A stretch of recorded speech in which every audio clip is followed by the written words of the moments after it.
fabulous. Your timing was perfect. Thank you. Yes, it was. Oh, good evening, everybody, and welcome to Minions of the Zoo Night Stream, where everyone is fabulous. Minions joining me this evening are Blind Press, Hi, everyone. Skep, Hello, everybody. the Hairy Channel, Good evening. the fabulous Sanguine Mathghamhain.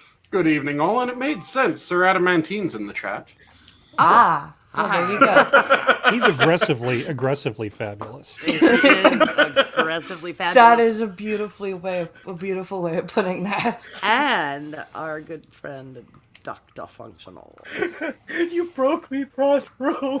Aggressively fabulous. Spank my ass and cover me in gravy.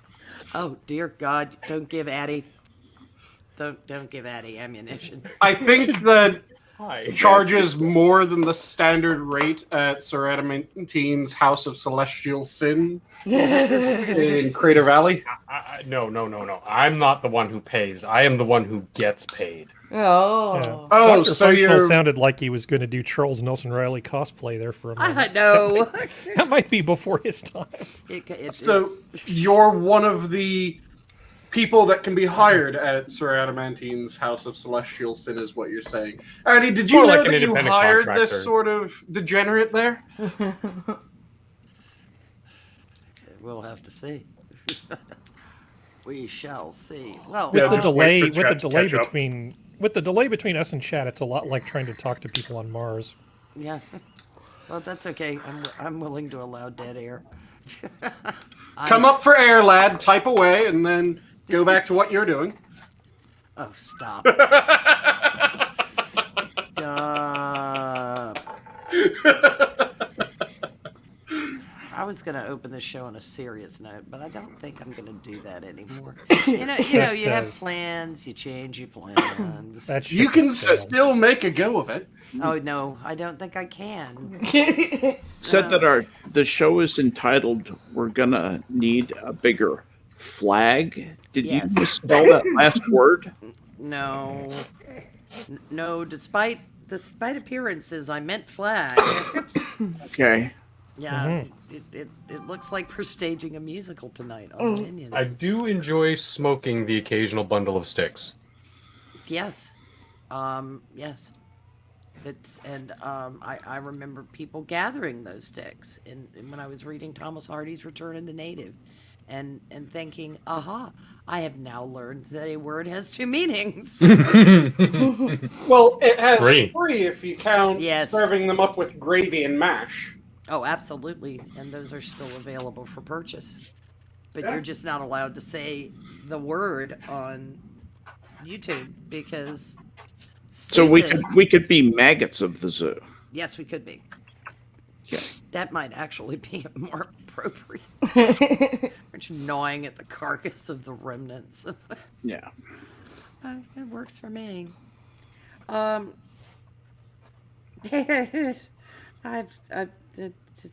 completely derailed. The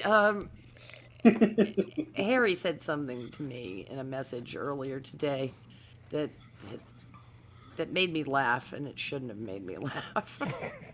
Well, we actually had exchanged a lot of things. Even I'm not sure which one you're going to Oh, go I'm with. talking about the Columbus incident and your character yes. and the new martyr to the cause. Yes. And your moniker for her. Stabby McStab face. Yeah, that Subtle. It's subtle, yeah, but truthful. The remarks I had were too lengthy and whatnot. Needless to say, what I'd like to say in regard to this is the last 2 days on Twitter have been appalling. Oh my god. They have been absolutely appalling. The amount of people saying it's normal for teenagers to fight with knives is ridiculous. Like, The best meme I saw was the assassination of Caesar painting with LeBron James added in at the bottom. Quiz posted it in Discord with LeBron added in the bottom, and it's just, kids stabbing each other is normal, it's just, this was a tragedy. If the policeman had stood there and let girl A stab girl B to death, Or possibly say that girl- that had happened, do you think he would have been blamed for girl B's death? Absolutely. Entirely, yeah. Absolutely. Racist cop doesn't do anything. Absolutely. Right. And the Save black last girl. words of the girl who had gotten stabbed and was dying would be "Et tu, Micaiah." Yeah. Nice. Yeah, because we're laughing because it's so horrible.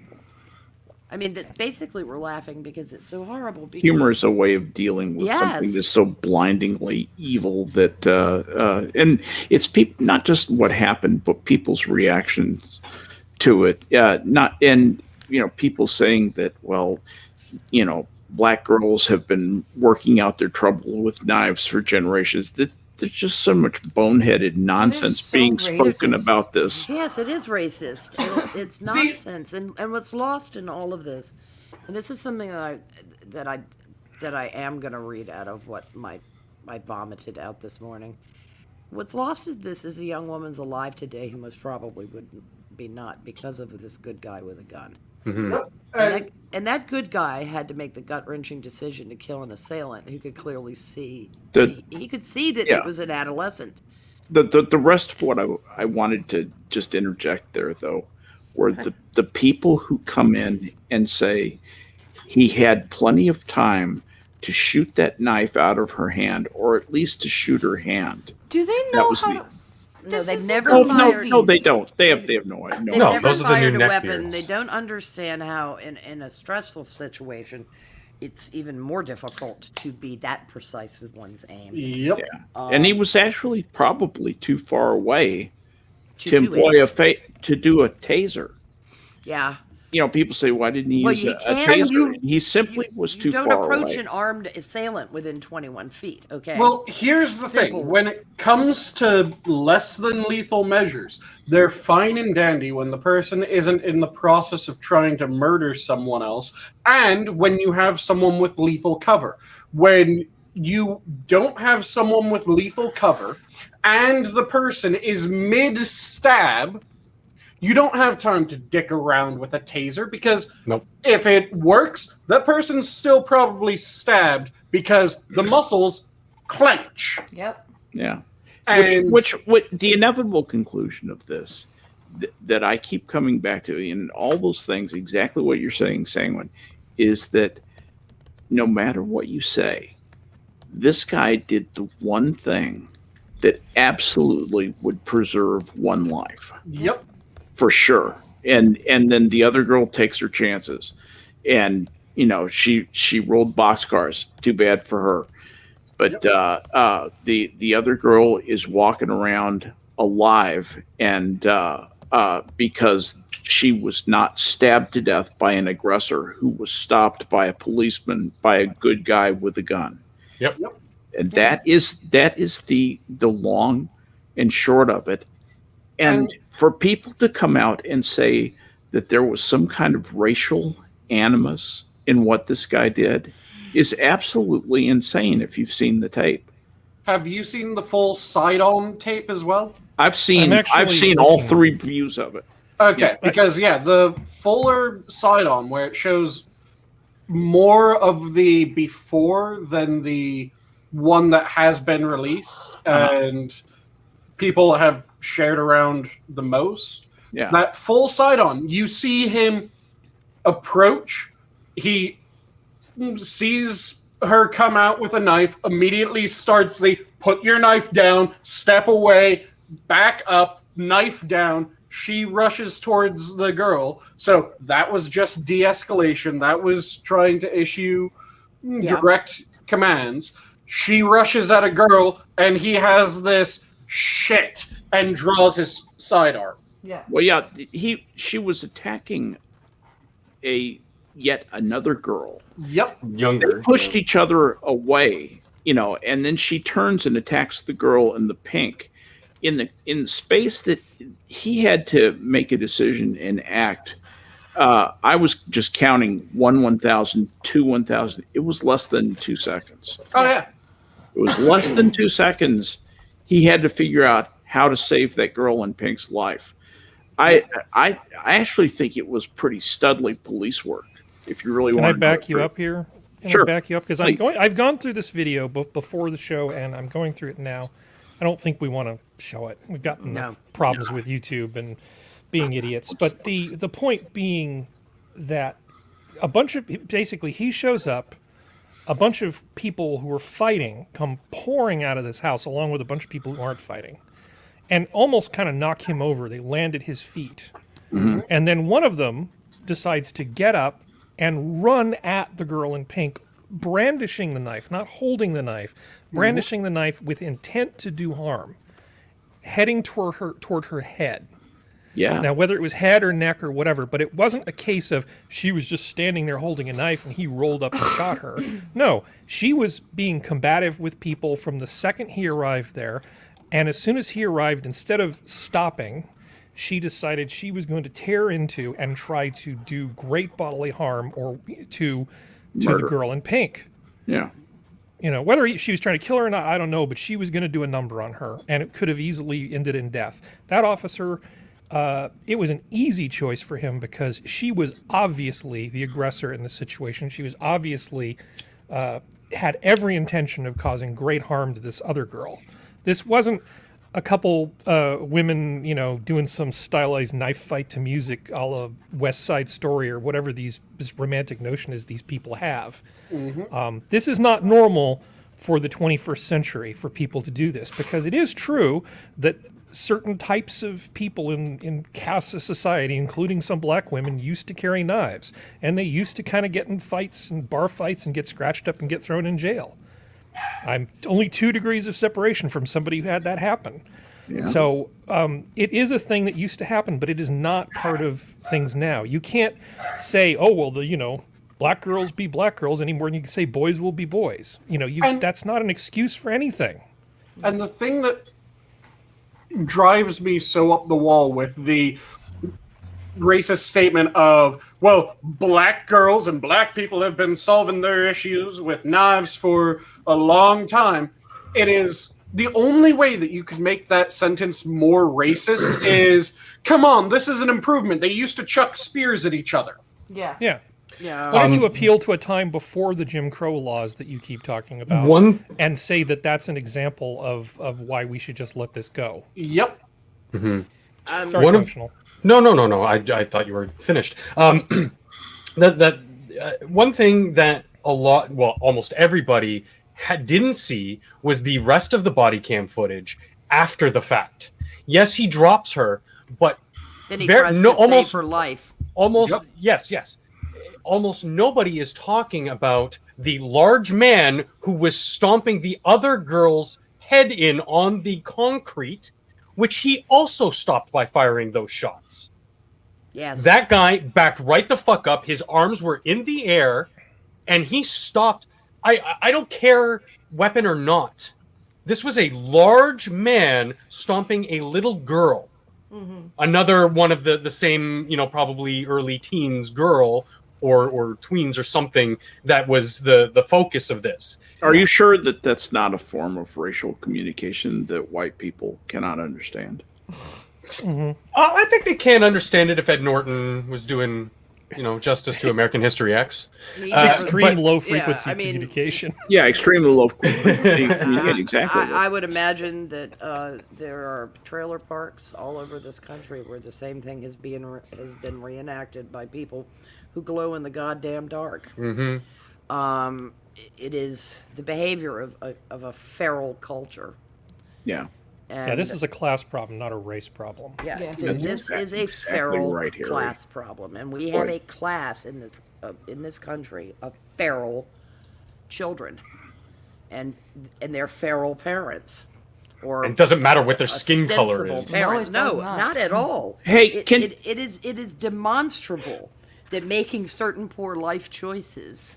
Now, this is a really important point that you just made. I'd like to back you up. Can we think for a minute about the series of failures in probably all of these children, but these probably both these children who were doing the fighting.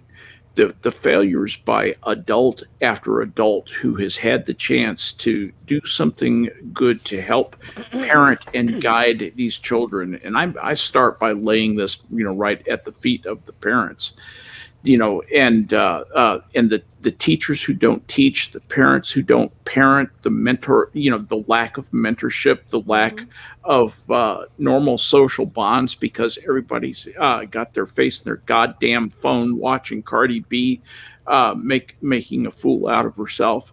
That's the standard for social entertainment. That's the standard for social interaction these days. Nobody has normal friendships anymore. There are no, close-knit group of people helping, reinforcing positive life lessons, just in exchanging information that help each other learn to live a little bit better every day. That doesn't happen anymore. Now it's a solitary, insular existence of people just looking for the next serotonin hit on social media, and that kind of isolation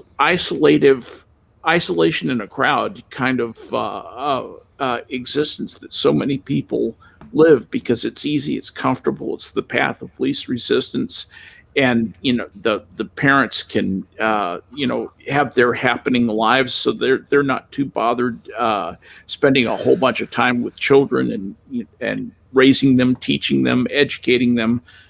That's a drag. They get to have cool happening lives, do interesting fun things, and none of raising kids properly, that's hard work, and it's grueling at times, and you have to do it all the time to do it well. And you have to do it a lot of times when you don't feel like doing it.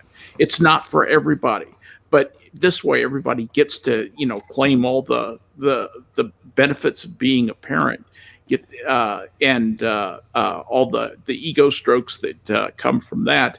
And meanwhile, their children are growing up in a semi-feral state. Well, it's a cult of sociopathy. It is. A cult of sociopathy.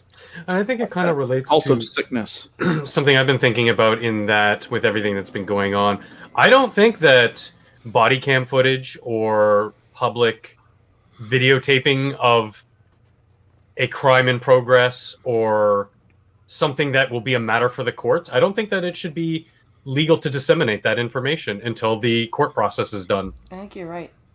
I think we see far too many of these things, and people get far too involved, and then it goes up and up and up the ladder, and you get people from King James to fucking the president influencing court decisions, potential or otherwise, and that is not right. That is not the spirit of the law, and it really bothers me that we even have. Go ahead. Not to mention, how can you find a non-biased jury if you have that information out there that's been filtered and filtered and filtered and or filtered, edited exactly. and edited Or and edit- edited yeah. because the 9/11 call NBC edited to remove the reference to the knife. Yeah. Which So that's only is- one part of the story, though. That's what you've made a very compelling argument for one side of something. We have a fundamental right to free speech and freedom of the press. This is right in the First Amendment of the Constitution, and you've made a very good argument for why it makes it hard to get a impartial jury for this type of thing. So, what is the counter argument for this? Can you think of any reasons why you might be wrong? I guess is what I'm saying. The compelling right against right argument. General public safety, probably, but. And how might it be misused? It's a difficult one to use. No, but think about how the make. government could use this if they wanted to abuse this principle. Oh, no, that's what I mean. It's a very difficult argument to make because it would be almost impossible to proscribe it in such a way that it would not be misused. You mean circumscribe it? Circumscribe it. Well, So, Prospero, yeah. at the beginning of this, I felt like you were trying to say something, and we sort of jumped out of the gate like wild horses. this No. what you wanted to talk about, or was Yeah, this... no. This was what I. She wanted to talk about baseball. Hey, let's Those talk Red about Sox. baseball. How about that oil can Boyd? I know that's Oil can. football. I like the Steelers this year. Oil Yeah. can Boyd. No, this But, is yeah, precisely.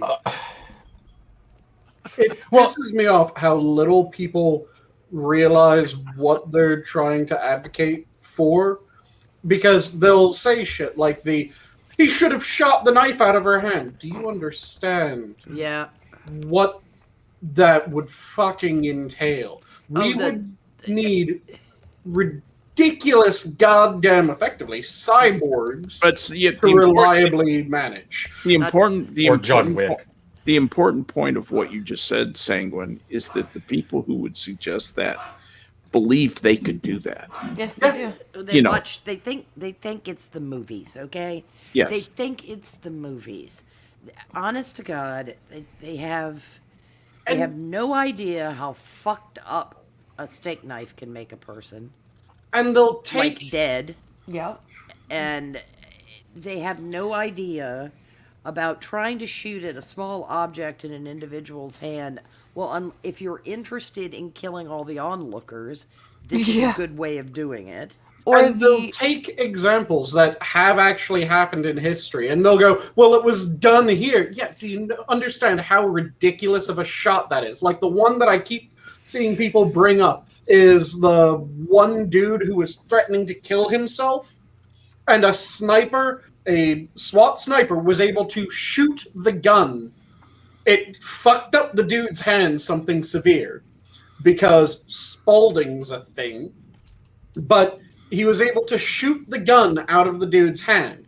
But that was A sniper, a absolutely- trained sniper. Yeah, and even with it being a trained sniper, it was an absolutely Miracle obscene that, shot. that that this sniper guy- probably went, holy fuck. I did it. Yeah. Did you get that on tape?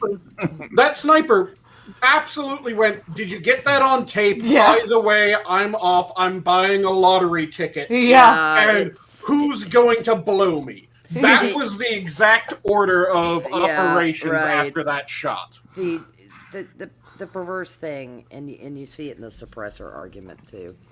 People think that TV and movies are real because they Yeah. have no sense of reality anymore. Because they're It's like- idiots. It's Yeah. like But- that whole, shooter, and you should have shot her in the leg, because they think, like in the movies, oh, they'll have time to, put a tourniquet on the femoral artery, and everything will be After fine. a 45 blows through your femur and tears your Oh, femoral yeah. to shreds, You'll you be got fine. about 5 minutes. Yeah. So, But in and- the movies, you can tourniquet that shit, and the person will be talking, and yeah, it only hits the meat of the thigh. It Yeah. never does anything more than tears off a little strip. I'm Yeah. fine. It's just a flesh wound. This just Hey, in. Punk- I'm sorry, go ahead, Harry. I was going to say, this just in the news. The all-female large thigh gap gang succeeds in robbing yet another bank. Making Jack Cochran extremely happy. By the way, in the femoral artery, if you sever the femoral artery, you can bleed to death in less than a minute. I believe it. 40 seconds. Yeah, that's a full sever. That's like opening the whole thing. A puncture wound, you can bleed to death from the femoral, usually in about 2 to 2.5 minutes. You And- really don't have a lot of time. The other thing is before you bleed to death, if it just reduces your blood volume at the rate that it does through the hole, and so it only makes it halfway, and you finally get the tourniquet on, you probably have damaged the brain so severely that what's going to recover, if it recovers, is a rutabaga brain. And also something that people don't realize when it comes to the femoral. Everyone thinks that the worst case scenario is completely severed femoral. That is actually not the worst case scenario. The worst case is a 90% sever, because there's something weird that happens when it comes to a complete sever. Oh yeah, and the that is curling of the artery. retraction and muscle spasm. So Yeah. when it's Actually, complete the setup- longitudinal slice is actually the worst. yeah, longitudinal's the absolute worst. But when you're talking a horizontal cut of it, the worst is about a 90%. Yep, Because- we're in Yeah, femoral 'cause- spurgery here, guys. Yeah, okay, let's- This isn't the point of the discussion. Yeah, and we're point of way the far discussion. away from what is the realistic thing that a policeman could do, and I still think the guy was a complete stud. In the Yeah. in the instance of self-defense or defense of another, any person who has had a single lesson in firearms beyond the "it's always loaded" lesson is you fired for center mass. Yes. That is, it is just, it's the, I hate to put it this way, but if you have to use lethal force on people, you are attempting to be efficient in Yes. this. And- You don't want to have to keep shooting to put someone down. And in a situation with an armed assailant, you don't want someone with a burning flesh wound who is now even more enraged. Well, you know that's a really good point, Prospero. One of the things that people have noted, and I've watched this tape enough times. There are 3 bang, bang, bang, and then pause and bang, and she's on the ground when he makes that last shot. And I promise you something that's going to happen is they're going to say the 4th shot was not necessary because she was already down, and you know, in that 0.2 of a second that he had to decide whether or not to shoot her the 4th time, they're going to say that was the shot that murdered her. Sure. I promise you, this is coming. Not at the end where he said this was MAGA country, bitch. They're going to look. Hang on. They're going to look at that tape, and they are going to say that she was already down and he shot her. And someone will edit that tape eventually and show this is what American justice looks like. This is what white justice looks like. They Sorry, already edited it, because when this story first came out, I remember one thing that pissed me off because I saw the full tape almost immediately after, and it was she dropped the knife before she was shot. They showed a still of her releasing the knife. What you then notice when you watch the full video is she's mid-stab, bang, bang, bang, and it's right as the 4th shot is coming effectively that the knife is now falling from her hand as she's starting to crumple, bang. Yeah, that was NBC and I believe CNN. Give credit to ABC because they were hesitant in their delivery, but they still gave the full picture. You know, they showed the full video. They said that this was an armed attacker, something that NBC and CNN did not say. They did not call her an armed attacker. Oh no, it fucks up the narrative. Mm-hmm. You have a filthy racist white cop. That's your narrative. And if they want filthy racist white cops, then they might just end up with this. Well, at the end of the video, he did say this is MAGA country, bitch. Yeah. Unfortunately, though, they might end up with this because people just might stop policing certain areas. They might stop answering certain calls because the Supreme Court has ruled that the Supreme Court, the cops do not have to risk their lives to save other people. So if you want more of this shit and more dead children laying in the street at the hands of other dead children, community leaders, it is highly possible that you could get your way in certain precincts. And then who the fuck are you going to blame? And look at hold on one sec. Look at the amounts in a lot of these bigger urban areas. Police taking early retirement, switching departments, getting the fuck out of Dodge. Yeah. They're already understaffed in some of the most needed areas. I wouldn't be surprised if blue flu starts creeping up too. Oh, hey, look, our department all caught COVID at the same time. Sorry. I can't blame them. And I won't No, blame I wouldn't them. either. I'm sorry. Go ahead. I would turn in my badge and my gun tomorrow. Well- In this environment, I would rather shovel shit I'd move it to the middle of Utah and be like, "Hey, you need another deputy?" than put up with this crap, because this is insane. Nobody has even spoken of what this cop is going through. He knew he was going to have to do something. I mean, he had to make that decision. He knew it was going to have a bad ending. You know, you can't not, right? I think when the dust was settled, I think he did. Understand But that. And if you don't think he was already going to live with guilt for having to take a life to save a life, Exactly. he was going to. Not that many cops ever shoot anybody, all right, y'all. No. This doesn't happen often, and no one has spared a thought for this man. No one has spared a thought for the fact that his fucking life is ruined because he saved someone's life. He ought to be a goddamned hero, and instead, every sigh and fucking breath of that man's life up to that point is now a matter of public fodder. and these officers should not wake up in the morning and have to say, "God, I hope I don't have to shoot a kid today." Well, and the thing is that nobody in any of these police shootings, right?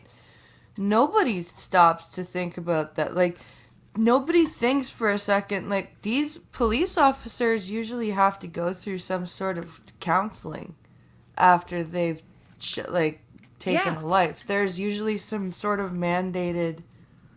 Some of them just leave the police force. Yeah.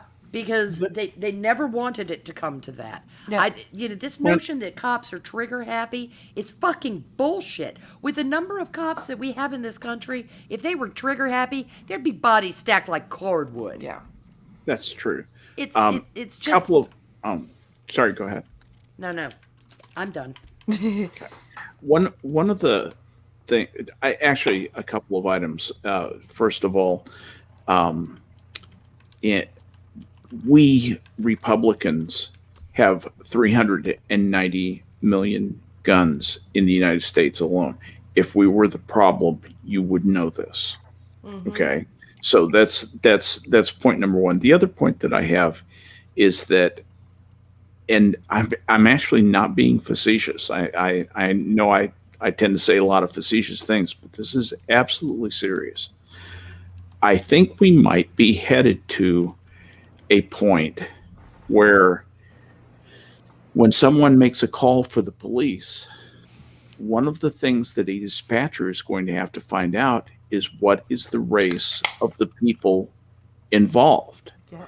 And then say, we'll try and see if we can get a match for you. And if we can get a match, meaning, if it's primarily black people involved, we'll try and get some black cops out to see you, or if it's Hispanic or Latinx or whatever, or if they're homosexuals, we'll get the fabulous squad.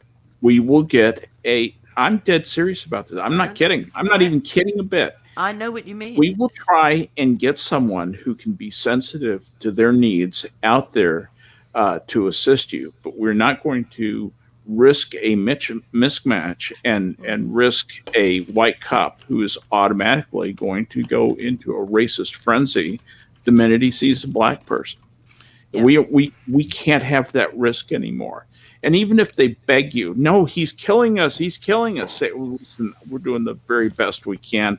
We're interviewing people right now. We hope to get somebody. If we can't get a cop out there, would you like a social worker? No. Yep.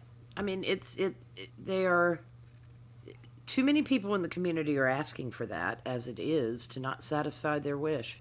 Yeah, let's reimagine policing. That's what they're saying from the ground up, and that may be part of this. Is when you call in with an emergency, they get together and begin to have focus groups and decide how best to help you. Well, there's going to be an interesting. In the event they choose to do that, they are going to bump up against a statistical observation that has been made in regard to policing.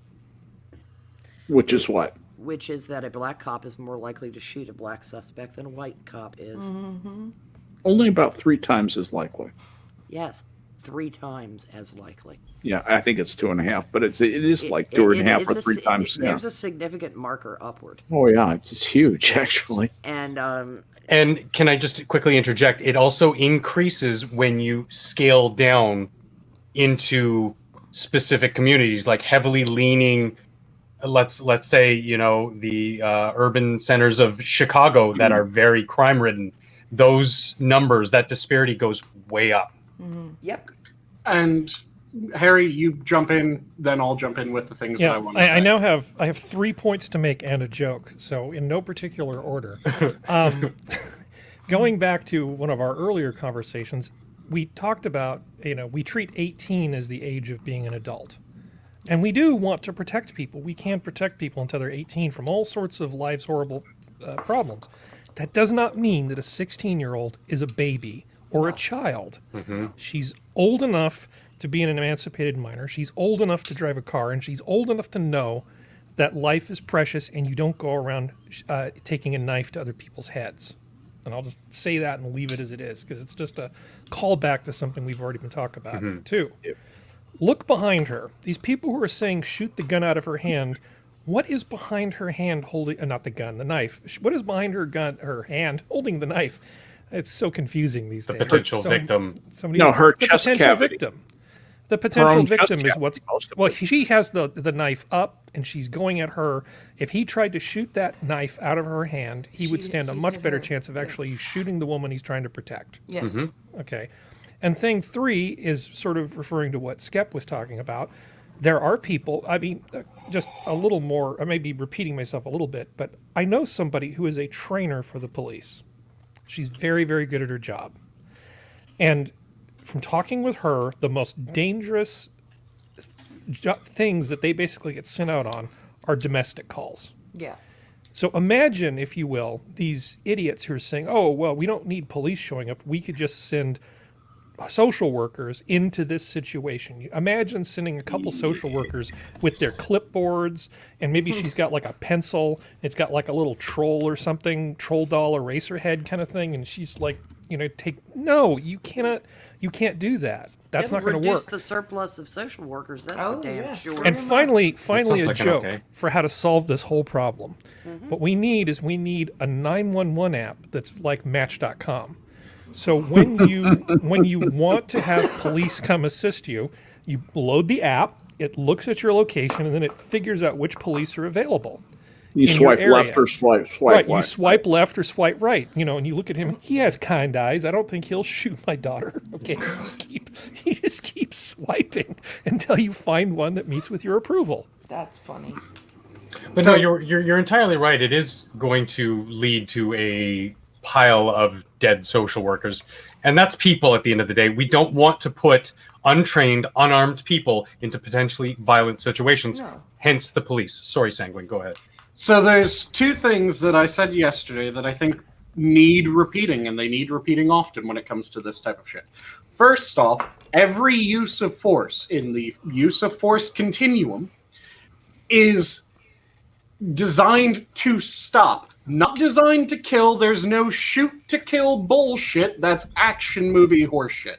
That is not actually how this works. It is, you do what you need to stop the behavior that you're trying to stop. So if all it requires is, hey, stop, that's where the use of force continuum begins and ends in that situation. The moment that it escalates to the point where it is threatening great bodily harm, also sometimes called grievous bodily injury, to death, that's when you're allowed the maximum range of options. And then you take the action that will stop that as quickly and as reliably as you possibly can. Yeah. That's what happened in this situation. And the second thing is, if people are concerned about the corruption, the lack of morals of certain individuals, and the potential for abuse when it comes to law enforcement, the absolute worst fucking thing that you can do, and you can see this in any goddamn job, Doesn't matter if it's law enforcement, doesn't matter if it's corrections, doesn't matter if it's just the goddamn DMV down the road. If you want to see the absolute worst conditions for corruption and the absolute worst conditions for people being able to abuse their power, bring it down to a skeleton crew. Yep. Because the moment that you don't have people coming in the door at least as quickly as you have people leaving, and what you really want is you want more people wanting to come in than you have spots available, is the moment that you aren't able to be selective. Mm-hmm. And when you aren't able to be selective, the asshole that people look at, the people that work with him are going, this dude's going to cause a fucking problem. Yeah. You aren't able to get rid of them anymore because you're desperate for people. And he's a body. He might cause a problem at some point, but he's not always going to cause a problem. So having the body there is better than not having the body. Yeah. You Now- want to make it so that you can actually be selective. And when you start noticing Bob is an absolute asshole, he's going to cause a problem, you can unask Bob. Also, the fucking unions don't help in that because No. unions are almost designed to keep the worst examples in, because I've seen far more examples of a union protecting an asshole than a union protecting someone who's actually doing their fucking job as they're supposed to. Although, Sanguine, some of the best body cam footage I watched during the week is from, how can I put this gently, large, unathletic women chasing perps who, like, run into fences, fall down for no apparent reason, stop because they're out of breath 5 minutes into the chase. You were watching Like- Ghostbusters 2016. Oh, shit. You got It's damn near the same thing with Yeah. certain departments. But yeah, like I said, if you want to have the most well-run department that you possibly can, you want to have the corruption at an absolute minimum that you can manage, you need to make sure that there are people that are wanting to do that job, and you have enough people that you're able to be selective with who you hire. And the moment that someone is showing signs that they're going to be a shit stain, you can go, okay, you're gone. Next person in. Let's see if you're better. And when you do that, you're able to actually have a functional department that you don't have to worry about corruption. You see this with every fucking job imaginable. This is what happened when we had asylums for a while that were run rather well. There was the massive asylum complex, and I think it was West Virginia, that was one of the best in the country. And then it started getting overpopulated and understaffed, and abuse started happening. And that happened with every fucking asylum. Once you got overpopulated and understaffed, abuse started happening because there were people that were looking at that job going, I can actually do something interesting there in not the way that you want them to. And you see this when it comes to correction departments as well, or departments of correction is the proper way of phrasing that, where it's, as long as you have enough correction officers, you don't really have that many problems. The moment that you're running with a skeleton crew and you're desperate to get people in, that's when you start having what unfortunately was happening when I was a correction officer, where about once a month there was a female officer that turned dirty. And by turn dirty, I mean smuggling shit in for an offender, fucking an offender, sucking an offender, doing favors for offenders. Sanguine, it's not their fault with their tiny girl brains. They don't know any better. The thing that really pissed me off was not only did we have that, but it was drilled into us throughout Academy that if you get caught doing shit that you shouldn't, if you fuck an offender, it is always considered rape and you will be charged. If you get caught smuggling, you will be charged. And I don't think a single female was charged. Wow. When we caught one literally on average about once a month. Because they need to keep their quotas? And it was because the department, everyone that I worked with, well, virtually everyone that I worked with, was absolute salt of the earth fantastic. We all could tell when someone was going to be dirty. Or not always, but the vast majority of the time, we could tell when someone was going to be dirty. There was one person in particular that the first day that she came down from academy, we all kind of looked at each other and went, okay, you picking up the same vibe that I am? Yeah. No, you pulled out the calipers and you measured their skull. You're gonna watch her when you're partnered? Yep. Yeah. You're gonna what? Yep. And we all knew to keep an eye on her because we could tell that this person was not in to be a correction officer. And it turned out that this person had actually been placed in the academy effectively. They were pushed by several associates of various offenders in the prison to get a job at the prison. It's funny because we would have the same experience in the kitchen, and Yep. you could tell who were the food TV watchers, Ah, yes. Yep. and who were the actual people who knew what they were doing with food, or even younger people like teenagers who actually had a passion for food and wanted to learn, or who watched food TV for the last 6 years and thought they knew everything. You Yep. knew that day one from just meeting the person. And yeah, those are the people who would not be able to hack it on the line, not be able to follow recipes, would steal or try to get away with shit.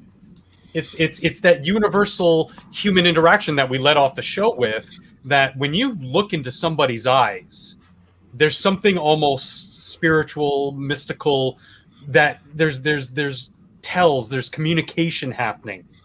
And I hate to go all hippy dippy, but it's almost ethereal. It's not something you can quantify precisely in how we observe things, but you just sort of know, or No, you have a feeling. You're not wrong, dude. There's a lot of stuff you can tell by looking at eyes, and a lot of people that are freaked out by my prosthetic eyes. One of the things that they say is, "You look dead." Oh, that's lovely. I actually get told I look dead because I think you have kind eyes. I don't get have- that a lot too, Blind Press. Well, I mean, Skep, come on. See, I was more expecting it's like you have doll eyes, just so that you could then lean in and whisper, I do. No, they don't. I don't Lean get in like the. Biden. I don't get the do. doll eyes comment. I get the you look dead, like your eyes look dead. They're not alive. But I think I wasn't kidding when I said I think you actually have kind eyes, not the eyes themselves, because I already know you Yeah. well enough know that they're fake, but the muscles, the Yeah. structure, how your face reacts yeah, when we're talking on makes like sense. Wednesdays on stream or something, or when I'm watching you play Beat the Blind Girl. You know, it's so much more than just the eyes. yeah. I have another great idea because I'm Uh-oh. full of good ideas tonight. This is super serious, by the way. If somebody ever says that to you again, you should make sure the next time you see them, you have googly eyes. Nice. It would be My- awesome. You know, one of the things that because I think we're kind of winding down on the topic a bit, and one of the things that I really did want to hear about more was some discussion of this DC statehood business. What do you guys think about the idea of turning Washington D.C. into a state? Does that sound like a Fuck good no. idea? And Want the if short it, answer? if it were a Republican enclave, if it was going to result in 2 more Republican senators, would that change your point of view on it? My answer to both is the same. Fuck no. Okay. Anybody else? I'm fairly Unconstitutional and no. I'm fairly new to this whole thing. You know, what I've been learning on my own and what I've heard from people like you guys tell me about what, you know, it says in the Constitution and various associated writings. No.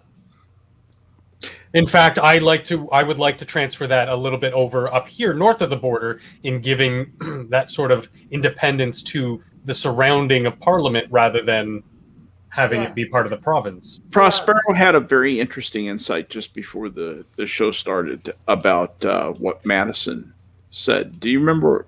Do you recall talking Yeah. about that?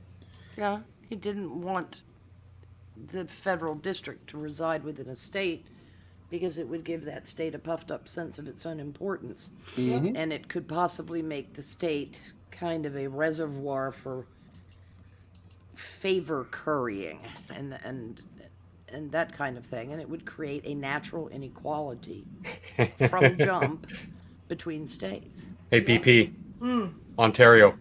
We're kind of a case study in why. Actually, you kind of took you kind of took it exactly the words out of my mouth, because that's what I was going to go to, was look at what goes on in Canada, and I was going to ask you guys, does it seem like having the capital of your country in one particular province give an advantage to that province Oh, yeah. over the other provinces? It entirely does. It is like every swing state put into one small city.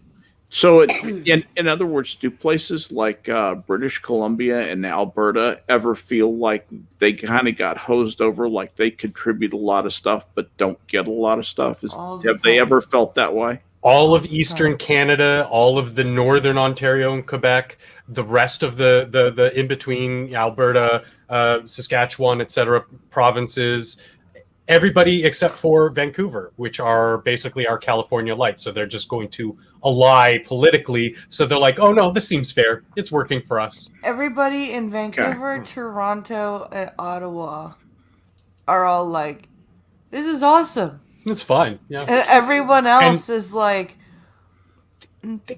fuck no. Think about this. Ottawa is a city of just under 1 million people. It's 994,000 as of the 2018 census. Yeah. That is a tiny, tiny, tiny speck of population that can basically dictates the federal level of I'm our entire sorry. country. What is the population of Ottawa? 994,000.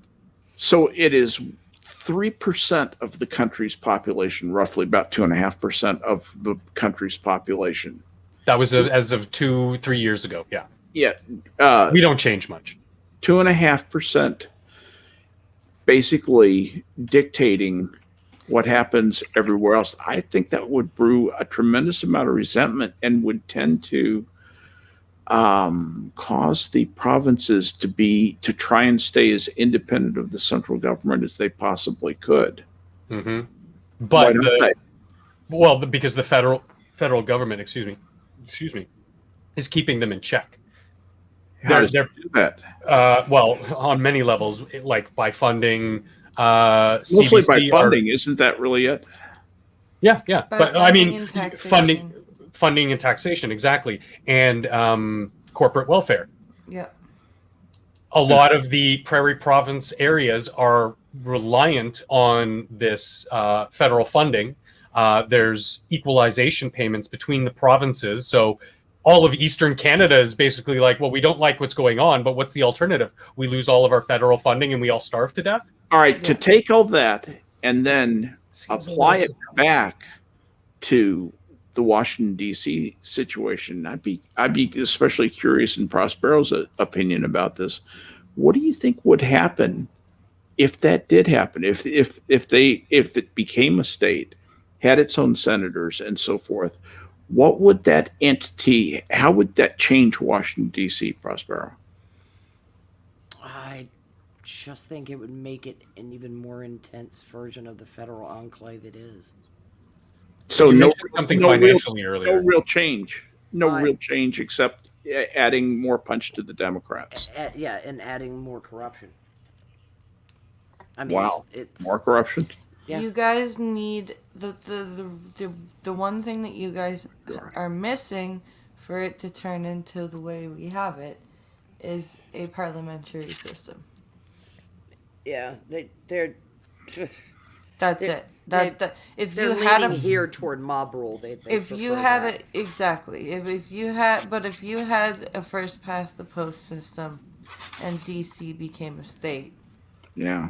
you guys would be One of the things, done. there's a fundamental cultural difference between U.S. citizens and Canadian citizens that I see, and I think the Canadian citizens are more about working together, doing things cooperatively to succeed together. There's a feeling, a natural cohesion between most Canadian citizens where they want to make that happen, as opposed to American citizens, U.S. citizens, who are much more individualistic, and therefore and I think that ends up getting mirrored by the type of government that they naturally gravitate towards. So you're more natural parliamentarians.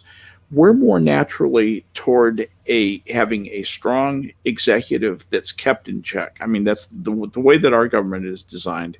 It's designed to have one guy who runs the joint, and then a Congress that makes the law and acts as a check on the executive power, and then a Supreme Court that basically acts as a check on both of those. It's more fundamental than that. Canada was a Commonwealth country. So its entire government, they were British Canada. Their entire government was designed around the British government. We threw off the yoke of the British government and completely created a new style of governance. So they're not comparable. No. They're simply not comparable. There's no Well, I was kind of making that point. to shift toward a parliamentary system in the United States would mean a reversion to colonial status for us. It would be a giant step backwards. Instead, the giant step backwards they want to take is all the way to fucking Pericles, Greece. Yeah. They want to skip They past. want And you- to Fuck skip Rome. everything. We're just gonna leapfrog all the way back to direct democracy. And you make a good point in that it is a huge step backwards, because a lot of Canada, the last polling was somewhere in the low 80%, wanted electoral reforms. Yeah. Wanted things to be more equal between the provinces, so that what happened in Eastern Canada, basically Eastern Canada is dead. What do you mean when you say dead? Economically, Oh, economically, you're talking. population growth. Yeah. People are getting out of there if they can, because there's no jobs, there's no work. They're not allowed to work through government mandate, and the fisheries dried up, which was huge industry. Yeah, because the Harper government basically went, hey, guess what? Chinese, Portuguese, come here. Take In our you waters. come. In you come take our fish. And the Newfoundlanders and Nova Scotians and the PEI, the Prince Edward Islanders went, what? And the rest of Canada went, blah, blah, blah, I'm not listening. Yep, it was really shitty. It was Well, yeah, it's retarded because the maritime provinces fed a good portion of. yep. Canada. They were at one point have provinces. Now they're completely have-nots. Yeah. They are really like just follow a the British dying limb. The British EU model. Oh God. Please. Basically, you can go ahead, take our fish. It won't matter to us. We've got plenty of money to pay people to sit around being unemployed. I'm sure those fishermen will find something to do, just like all the colliers did. Well, they're decolonized now, right? They didn't straighten out their fisheries. So my point is that, like, we as a nation, for the most part, the people really wanted this change to advance more to systems like yours, because we look at the history of the system and we go, hey, that's worked pretty well, all things considered. And ours really isn't working out for 90% of Canada, 99% of Canada. So maybe we should make some progressive changes, and that seems like the good way to go, because, yeah, the stereotype is true. We are kind of a little bit more polite. We don't want to have to violently overthrow our government to say, hey, you're fucking us over on every level here. We want to be like, okay, well, let's use the system to say, no, we need to improve this. We're constantly told that government is ever evolving and ever changing for the times and the betterment of the society it supposedly represents, but we never actually see any actual change. And again, to tie it back to True Dope, that was the biggest thing that got him elected. Yep. Was this promise that we will let all the provinces have a better, more equal playing field in Parliament on the federal level. Yeah, he did run on a promise of electoral reforms. That and free pot. And free pot, yep. And the only thing he ever did, the only promise he's kept in 6 years is free pot. And he fucked. I mean, that free thing, legally, not free handing it out to everybody. And he fucked that up. Yeah, and they managed to fuck that up. But to be fair, that was on the provincial level. But yes. Yay. So we most of us up here, we look at the system and every country's going to have its problems, but again, the core of the system from which you get your representation in the government seems to fundamentally be able to work when there's not a lot of backdoor dealings, and we pine for that. We like our parliamentary system, but we'd like the Senate to be more representative across Canada. See, the thing is that he learned what so many people of high ideals and low morals do. It's good to be king. Mm-hmm. While you control the national broadcasters. Yeah, if Asquith well, here. look at who his deputy prime minister / minister of finance is.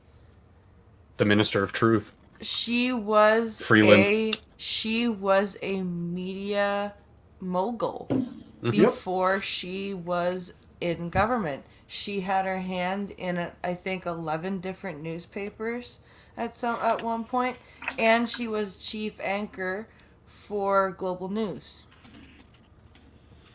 Like I said, it's something that people learn time and again when they have high ideas and low morals. Yeah. That it's really nice being in charge.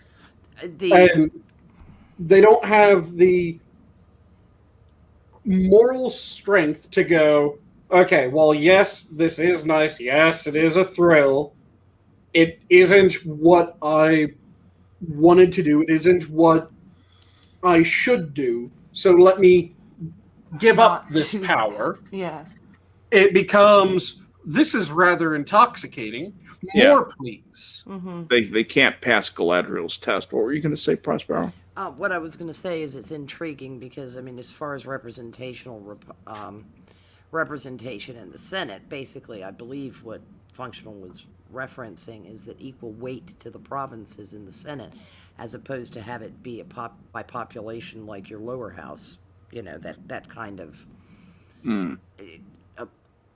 a more similar to the United States, where we have the House of Representatives, which is populational. Yeah. Population proportional, and then we have the Senate, which is each state gets 2. Sorry, you don't get more. Everyone gets the equal voice in the Senate. We almost need a half parliamentary, half electoral college system. Yeah, a mixture of some kind. Mm. And it's peculiar because we've got a large number of people that want to get rid of the EC now for us. And they want to make the Senate proportional representation, which is mob rule. Well, let me ask you this. Are we headed to a place where we say we're going to get rid of the House of Representatives and the Senate, both, and go to a direct vote, electronic vote of the populace, so on, and have some system of bringing the important questions before the populace all during the day, 24/7. Oh God! And so that it's like imagine a Twitter trending style of governing your country, government by everybody, being an absolutely tyranny of the mob. And the mob can vote to do anything. And if 51% vote to execute 49%, that's what happens. You're going to have people who would say that's a good idea. Yeah, you're talking about Welcome to the Hunger Games referendum. Oh no, this is much more like this is almost Referendum government. and on Zanzibar on Mescaline. Yeah, right, yeah. There ain't no such thing as a free lunch. Real quick, it's Yeah. 12:30 something. Oh, okay. 12:35. I gotta go to bed. But there is gonna be a coffee stream tomorrow, after Mr. Alex goes to my mom's. So, and then Saturday, we're gonna do Skep's idea of sex among the stars. So we're gonna talk about we're gonna talk about the romances that happened, the romances that didn't, and the romances we wished had. And also we're gonna talk about different like the different courting practices. Traditions, customs, rituals, and all that stuff sort of like thing that. on the of the different So if cultures you, in Star if Trek. you seek Jamaharan, Yeah. come and watch Star Trek on Saturday. Looking forward to Ponfar night at the little bistro. I was just going to say, all Ponfar all the time. Exactly. I do have to admit, I misunderstood when you first said that you were going to do Skep's idea of sex among the stars. I thought it was going to be an entire stream of him pontificating about what sex among the stars would be like. It's going to be people on Polly Shore's lawn with like a fire hose going, break it up, you kids. Yeah. Damn kids. All right. my Well, God, well, BP, thank you for being here. Have a wonderful evening. Appreciate it, and I look forward to the next time we speak. And as always, keep an eye on my Twitter for more rants about ridiculous homeschool or remote learning. Oh, Jesus Christ. Good. You know, your country and our country are both making very strong cases for school choice.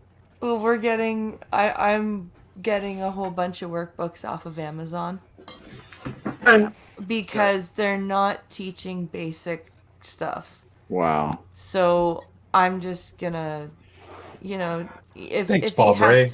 if he has to do stuff, some activities over the summer, then that's fine. But like, I want him to get a basic idea of grammar and like, the things you should be learning in first grade. Reading, writing, arithmetic. Yeah. That's Gee, what happened to those 3 R's? They were racist.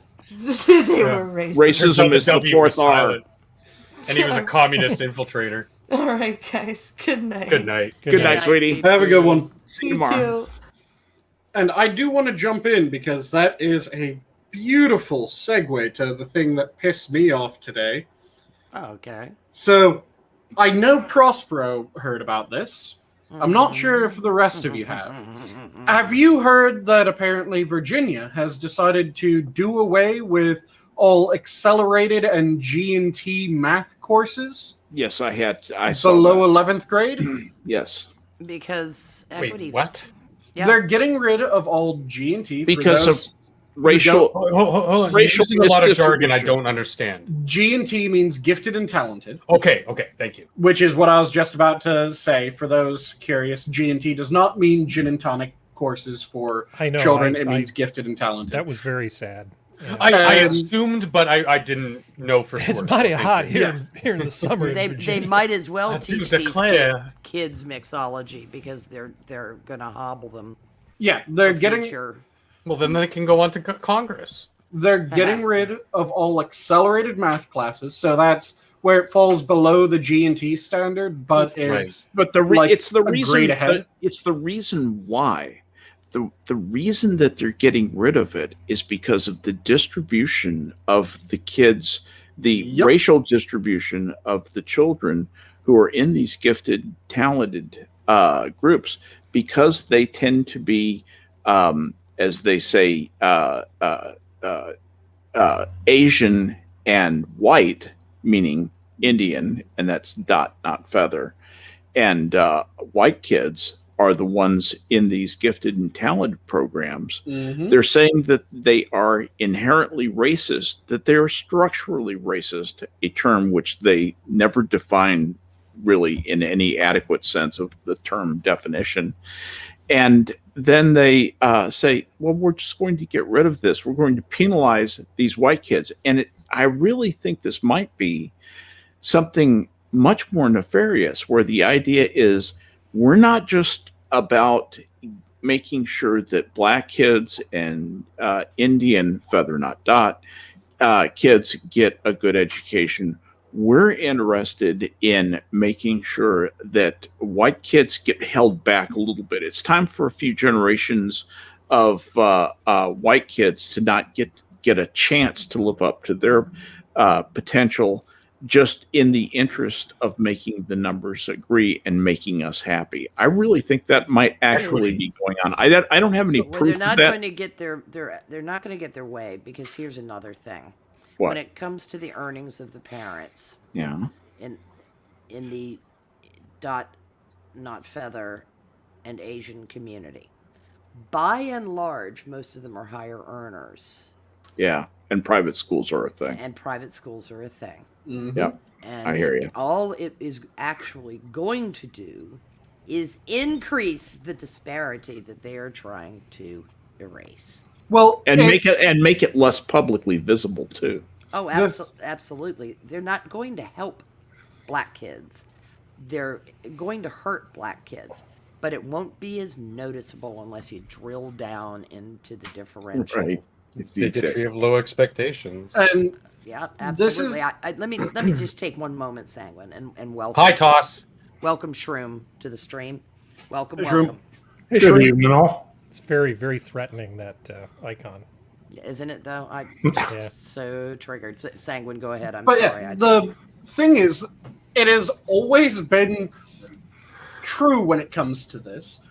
You can't make everyone equal by Correct. raising the lowest up to the highest, because there's a certain aptitude and time barrier. Yeah. So the way that you can get everyone to be equal is you drub down everyone who pokes their head a bit too high. Yep, you cut their. That's legs off. equity, baby. Yep, and also, I think what they're really hoping happens with this is that, yeah, the Indians, the Asians are not going to put up with this. I think they're hoping that enough white people have that white guilt that they will. So they're willing to sacrifice their children on the altar of... Not in the Northern Virginia provinces, so they won't get what they want, because those people are competitive about where their kids go to college, and they're not going to fuck their kids out of a shot at a good college because they bomb out on their math scores. Some of them won't. Some of them Can I won't. have a Some of piece them of will. this? I mean, Loudon. Yes, go ahead. Go ahead, Aaron. Yeah, well, I mean, Prospero, I don't mean to interrupt you. I just No, say something. please. I'm not going to get in. As a product of this system that we're talking about, I have a thermonuclear take on this, which is, in a lot of ways, I sort of don't care. And I'll say this for the following reasons. I don't think that even if they wanted to teach those gifted education classes, they would be able to do it. I think they would fail miserably. And any of the kids that are motivated enough and have the skills and have the backing from the parents are going to get it from them, just like you were saying, I think, Prospero. I think this is a no-op. I don't think it's going to make any difference at all in the big scheme of things. The same people are going to achieve at the end of the day. I think it will have a effect to those who have the proclivity, but not the complete reinforcement, Yeah, not the they're- means. The means, No, yeah. I can tell you exactly what it's going to do. gonna What fuck it's going more to do kids. is it's going to put these kids at a disadvantage as they enter college. Yep, Because and we're it will. already seeing this as a problem now. And what will happen is the same thing that's been happening, and the college is saying, why in the hell are we basically teaching the math that they should have learned in high school? And it ends up almost just sort of making that 4 years into 5 years not an option or a thing that tends to happen, almost a necessity, because they will spend the first of their 5-year course in their 4-year Remedial. program basically trying to play catch up. Yeah. Now, Except- this is a thing I have studied a lot Okay, I've actually read a lot of stuff about how you close that gap when you get these students and go to university. There was a really interesting article in Science a couple years ago that covered this. There are things that you can do, and I can allude back to the Jaime Escalante example. This is not a racial problem. The fact that you people can't teach these other kids and get representation up is your problem. Don't blame, don't punish the kids that are the high achievers. But regardless, I don't think these people are qualified to teach AP calculus at all. And I made that exact same argument in person to a head of a school district one time. I said, if you've got kids that are actually smart enough that they can do that, let them go to a nearby junior college and let them get actual college credits for calculus. Because trying to teach it in a high school when you're really you're trying to get a bunch of students into this AP class because you've got to fill it up, and about 1/3 of them probably are mathematically mature enough for that work. But everybody gets those extra credits, and then they go on to university and they start flunking out of their classes because it's not really the same thing as college. I know Jenna really loves AP, but I'm a huge skeptic about this stuff. The high schools, as they exist right now, with the teachers that are there now, are not fit for purpose, and fuck them. Yeah, in many cases. There are the exceptions, because there are certain instructors that do actually manage to pull their weight. But yeah, the vast majority. Depends on the raged school about- system and the size of the school system. Yep. But I've raged about how teachers need to actually have majored in their subject, and that isn't what is done. Well, But what were you saying, Prospero? I want to hear what you were about to say. I was going to say it varies wildly. One of the reasons Jenna may be fond of it is Massachusetts has a lot of small towns. Towns are small, and they pay for their school systems. I mean, they get money from the state and that kind of thing. But, my AP European history teacher in high school had a doctorate in history. Yeah. So she just didn't teach at the college level because she didn't want to.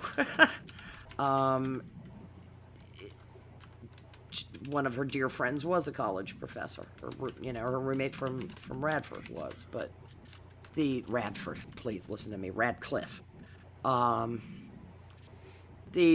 Radford is a college. I know it is, but that's why I was like, listen to me.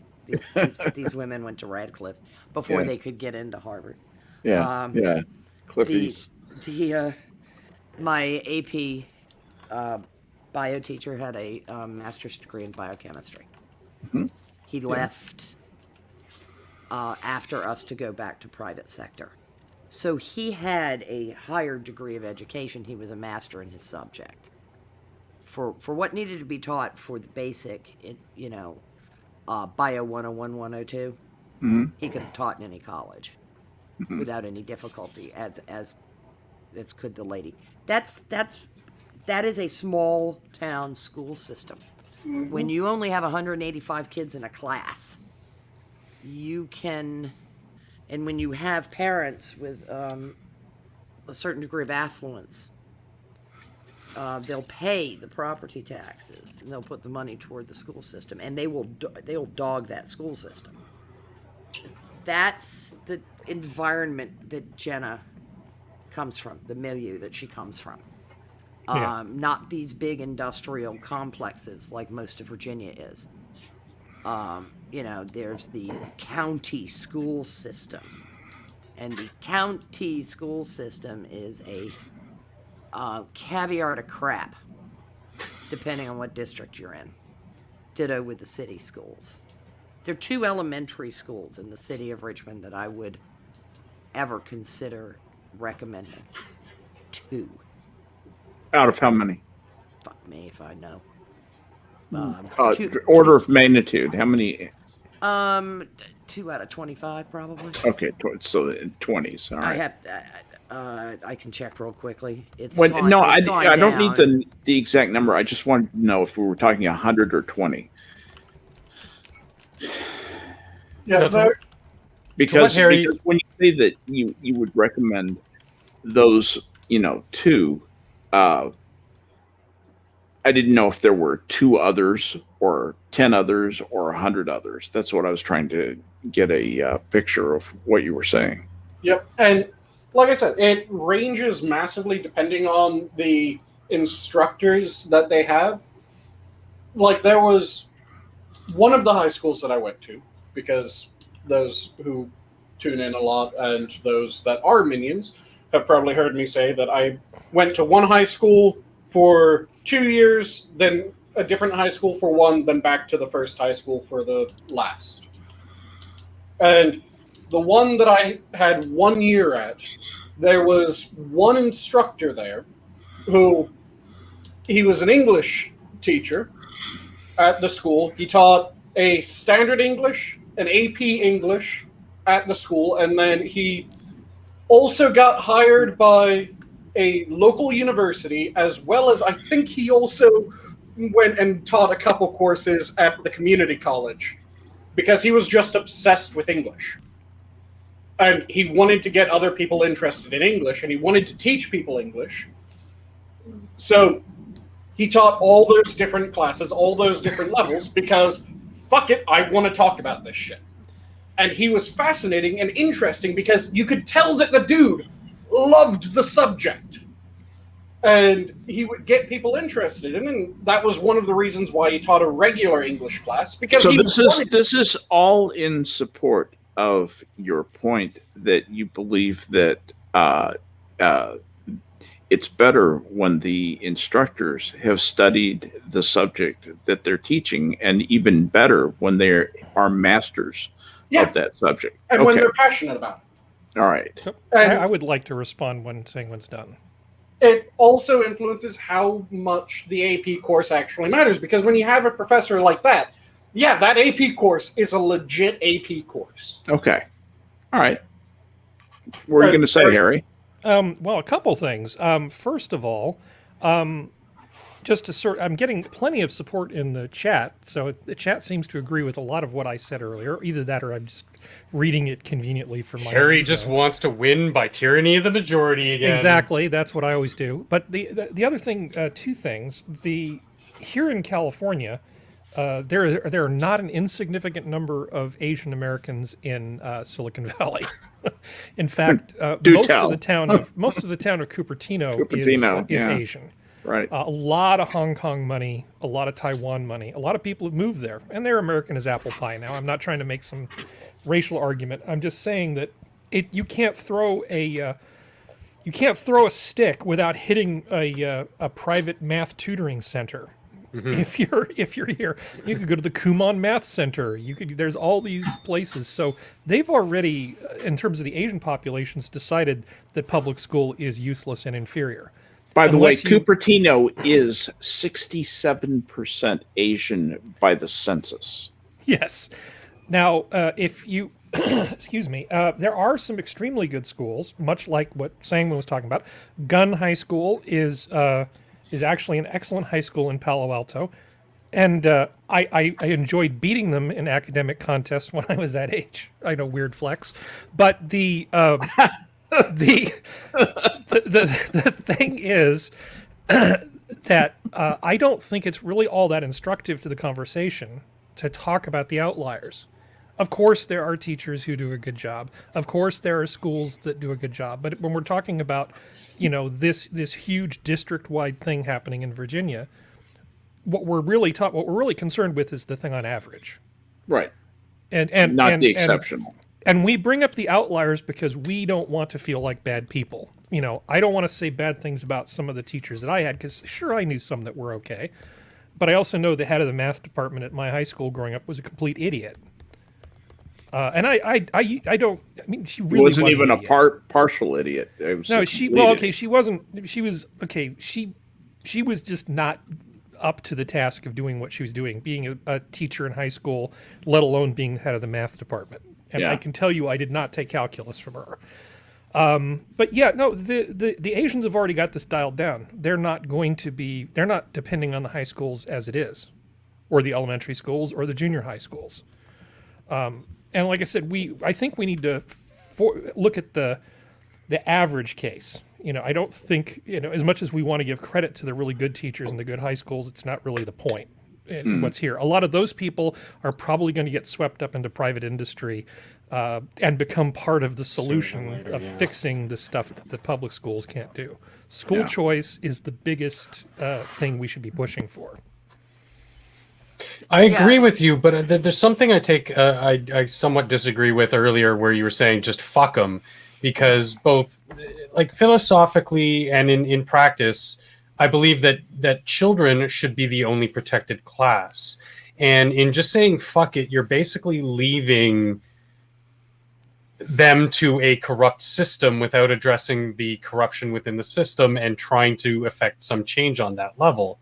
And I don't think that that's morally or philosophically right, even though the end result will be, yes, the shitty part is now dying and decay, but all these new systems, plenty of choice, et cetera, the end goal is better.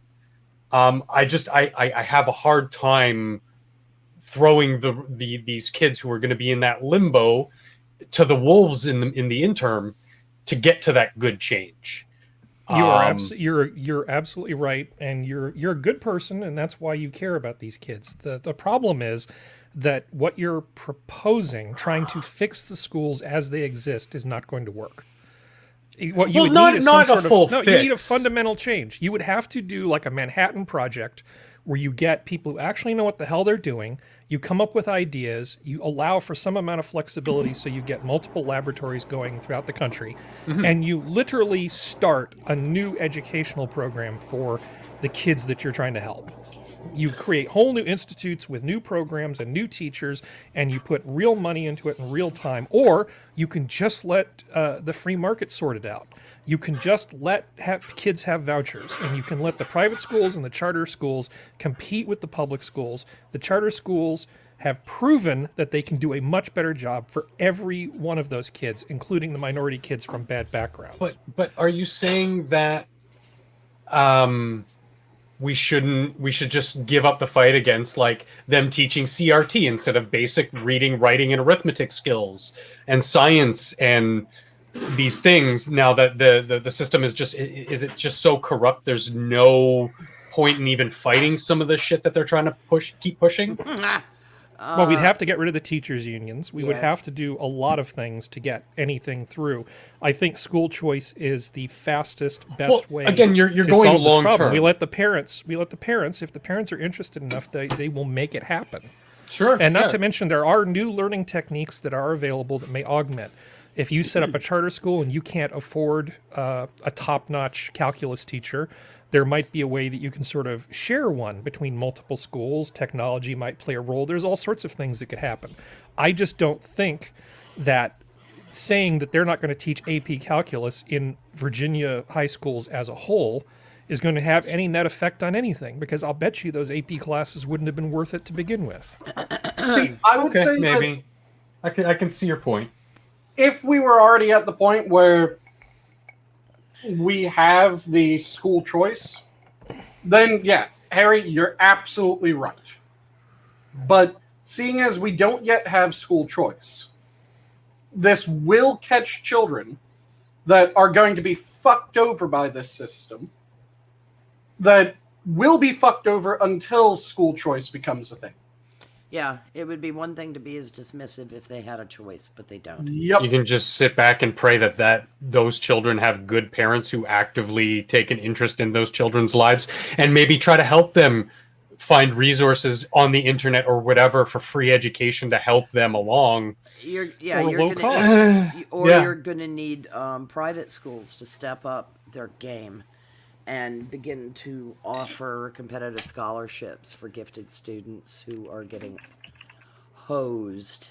Yep. They've already been doing that for the longest time, and I have not doxed myself. Necessarily all of them, dear. I know, but you're in that's California. Virginia and California are two completely different beasts. Okay, so why? So it's actually been in their best interest to do that for a very long time, mostly because they want to bring their damn numbers up. Yeah. It's like anything else. While they're trying to extract large amounts of money from rich parents to get them to go to this private school, if they find some kid who's not from a rich family, you want to bring that kid in because it's like hiring a professional athlete or a high-end athlete with a scholarship. You want to bring them in to basically bolster the strength of the They're math interested department, in the teaching science to the department. test in this state, Harry. Oh, well, I'm just saying if you want to solve the problem, No, what's I the understand. smallest Yeah, change you can make? Yeah, It is but school if choice you drive and vouchers. by an elementary school, they'll have a fucking banner up bragging about the fact they were accredited. Yeah, that's whoop-de-doo. Look Yeah, at the tits on no, our that's cow. that is a big hoopla thing around here.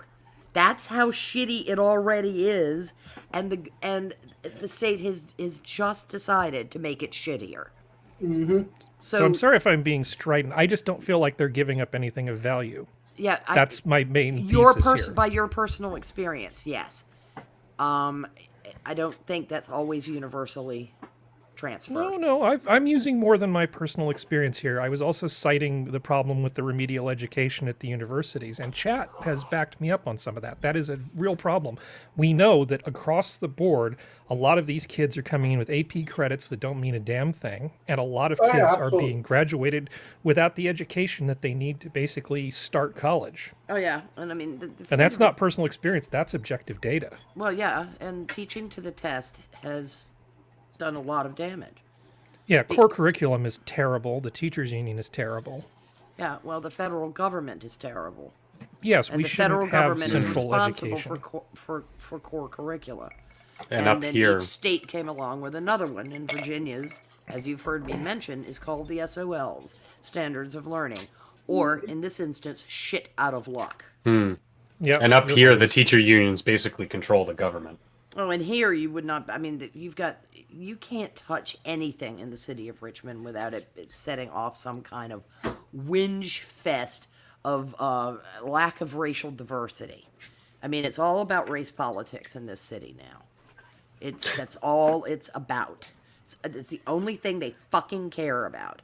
And it's, the systemic oppression of a majority black city on a majority black residents. That's what you're looking at. But they're not going to admit it. So And to admit it would be to take away the ability to create the false narratives. So just to sort of, because we've got a pretty diverse set of backgrounds and philosophies on the panel. So is anyone in favor of like just completely doing away with public education? Or are we more along the lines of, yes, it's fucked, but let's have ideas on how we can fix it? Do away with all of it right now, tomorrow. Yeah? Yep. I just let choice deal with it. Let the parents figure out what's best for their kids, and either the public education will step up or they will fall down. If I agree with Harry I on had that. my way, Yeah, the federal Department of Education would go away. There would Oh, I be- would Yes. get rid of the federal department They- right away. that would be gone, and I would. This would be my one act that would get me the Madame Pinochet label. I would ban teachers unions. Well, you can't ban teachers unions, but what you can do is you can cut off their funding. And so if you say that no tax money, well, best of all worlds, no tax money will be collected at all. But second best worlds, no tax money that is collected will be used for the education of children at a federal level. And just simply say, if you want to have your child educated, good luck. We're not going to tax you. You can use the extra money to educate your children. It's a big, wide, wonderful world of opportunity out there. Happy parenting. Yeah, and there are private schools littering the ground. And why do you think there are so many fucking private schools? One of the reasons there are so many private schools is because of the failures of the Federal Department of Education. They have sprung up like weeds. This problem will take care of itself, and killing the public education Borg is the only way to save education as an idea in the United States. I really do believe that, and I think I do, and I, like you guys, place a lot of the blame at the feet of the education unions. The teachers unions are absolutely, what they've done is execrable. Their goals are awful. They're short-sighted, evil, collectivist, to the point of communistic. and just racially sick. And all of their objectives, and I mean just all of their objectives, are bad and wrong to the point of being evil. And when you have something so sick, so malign, infesting the leadership of the people, infesting the leaders of an institution, that institution is going to turn into a terrible thing. And that's why I say this is not too strong a remedy. Kill the education board by starving it. And if you could starve it, it would fail to exist in less than a year. And what will happen is the teachers who are motivated, I promise you, education, that's a big bunch of demand. Where you have a big bunch of demand, you have a tremendous economic power. The institutions to provide the translation of that opportunity into dollars for Dick and Jane will be manifest, and it will be ubiquitous. It will happen everywhere. You're not going to have a problem with an uneducated generation or anything like that, which is what the education unions will. Oh, you're going to have an entire generation of children. Oh, we've had two of them that are uneducated. Exactly. Thanks. If what you're doing is called an education, we can do without that. Thank you very much. We have 21-year-olds who don't know, who the president of the United States was, in 1950. I'm sorry, that's not acceptable. You're not doing an acceptable job, so fuck off. We have teachers who do not know what year our country was founded. Was it 1864? I haven't read the notes on that unit yet. Yeah. Really? You're the civics teacher? Oh, yeah, I'm the civics teacher. Sweet. I'm the paid babysitter with a 1608? notebook. Yeah, 60. It was 60. Yeah, exactly. Whatever it was.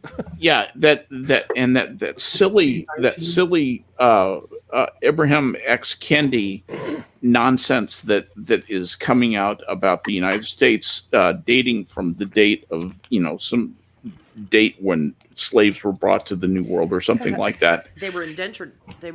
Actually. They weren't Yeah, enslaved. Bite me. The story actually is. This is just an interesting little aside, because I was speaking with a history teacher the other day who was washing our windows, and he was fascinated by Jamestown, and because of its proximity, spent a good amount of time there. Literally went down and asked them if they would just simply embed him in with the docents as well as the people doing research. And what happened is a Dutch ship carrying slaves ran into difficulties at sea and put in to Virginia. And they needed to trade something for water and food. And they had this human cargo. Well, the Jamestown settlers had no goddamned idea what to do with this human cargo. So they did what was common in England with people who had no means, which was indenture them. They were not enslaved, they were indentured.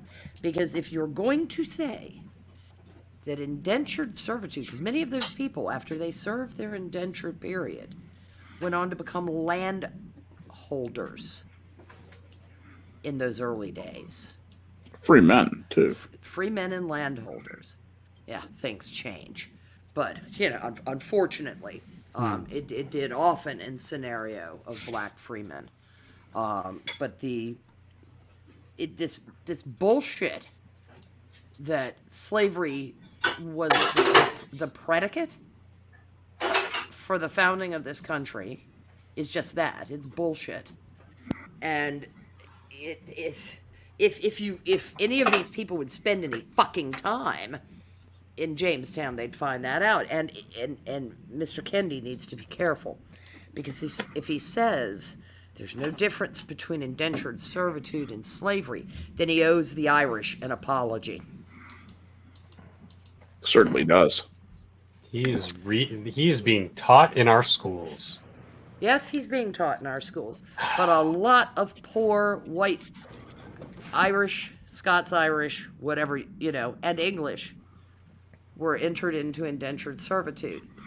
The only reason you can even liken it to slavery is it required and relied upon the moral decency of the family to whom you were indentured to follow the contract. And plenty of people found out that that wasn't the case. But it was not per se slavery at all. It was a contract. With a letter of indenture. Indenture, yeah. And that was what was done with the first black people that arrived at Jamestown. So, fuck off, you historical revisionists. No, I think I should probably go check with one of my Black Studies professors to see if that's correct. One of your Black Studies They wouldn't ever professors. spend the time. They wouldn't spend the time. Which I have none. Yeah, I was going to say all of those. You know, you'd be better off checking with Jill Biden. She's a hell of She's a doctor. And She's a hell of a doctor. She ought to be Surgeon General. they might have to do some manual labor to do research at Jamestown, and that would be beneath them. Yeah, there's digging and everything. So there was a comment in chat which really amused me. B Junkie said, "What's Harvard doing to catch David Hogg up? Expand that program." Yeah. Not wrong. Not wrong. Just give that to everybody. Okay, we found the perfect 100 IQ person to test this out on. Oh man, if we can teach him, we can teach anybody. He is so underqualified for Harvard, don't you think, Prospero? Yeah, Mama. It's not even close. Mama was a legacy, and that's how his ass got in. Hogg has a room temperature IQ without the common goddamn decency to at least make it in Fahrenheit. Yeah, you're not wrong, Mr. RENDEVU, for rendezvous. That's how he spelled it on Twitter, and then got dragged for having. Oh yeah, I remember that. Yeah. Poor spelling. He was like, "I'm really sorry, my spelling sucks." Dude, there's an online dictionary. Bruh, Yeah. you're too stupid to look shit up. That's your profound problem. Yeah. You If know, it's not a spelling problem, and if you think it's a spelling problem, that's the problem. it's an arrogance problem, sir. Yeah, exactly. Somebody should invent this, I don't know, interconnected web across the globe so that we can share information. A network of networks. A network of networks. Yeah. Maybe it's like a web of networks. We could call it the interweb. The interweb. What a great That's such name. a good idea. That's Is catchy. it worldwide or is it only nationwide?